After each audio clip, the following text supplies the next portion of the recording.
Hey folks, we know it was hot across the valley today. We mentioned we set a record here in Weslaco with 98 degrees. That high of 98 degrees is the hottest temperature we've had since September the 25th. So it's been 6 months since we've been 98, and it looks like we're going to see a lot more of that in the next 6 months, but certainly the next couple of days we're going to be right in that vicinity. If you look at today's highs, there's our 98 in Weslaco. McAllen, same thing. Edinburgh got to 96, 101 out in Rio.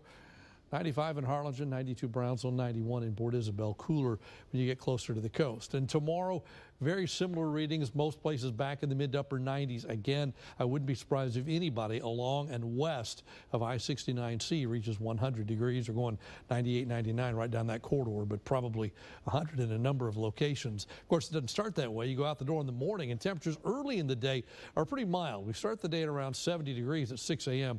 By 8 a.m. we're at 71. Then we go up, up, up. By lunchtime, we're sitting at 88. Then high temperature comes right in here somewhere about 4 or 5 o'clock in the afternoon, 94, 95 degrees. And again, the upper valley even hotter than that. If you're closer to the coast, you kind of top out right down in here. You don't quite make it to that 94. Same big ridge we talked about yesterday. This is what's controlling the weather, and it's still hanging in there even though it eventually starts to move eastward.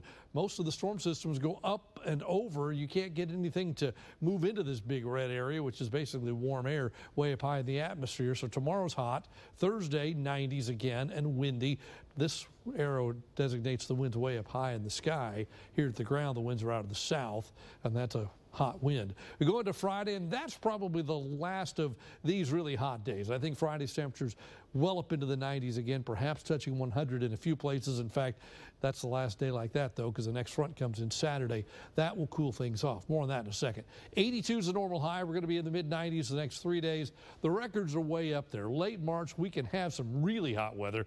Not that this isn't going to be really hot, but it can get hotter than that. Let's go to another model now. This starts Friday. Here comes that front. It pushes in sometime during the daytime on Saturday. I think there'll be thunderstorms along the front, but the storms, thunder and lightning, should stay to our north. For us, could be a brief shower, then the front goes on through, and then I think we're quiet for a time Saturday night, but then Sunday, some moisture comes back in. We could see spotty showers Sunday into Monday as well. So here is a look at your 7-day rain chances. Nothing through Friday, then a slight chance on Saturday with the front, drops off a little Sunday, then goes back up. These numbers could go up a little bit more depending on how things work out early next week. The 7-day temperature trend looks this way, way above average, and we come down for Sunday, below normal by a little bit, then we're right back up again, but not back into the upper 90s after Friday for a while. So your first 1.5 AccuWeather with the forecast for tonight. Partly cloudy, very mild, low of 70.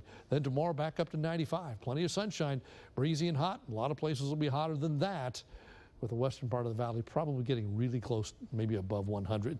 Here's your first 1.5 AccuWeather with the forecast for the next 7 days.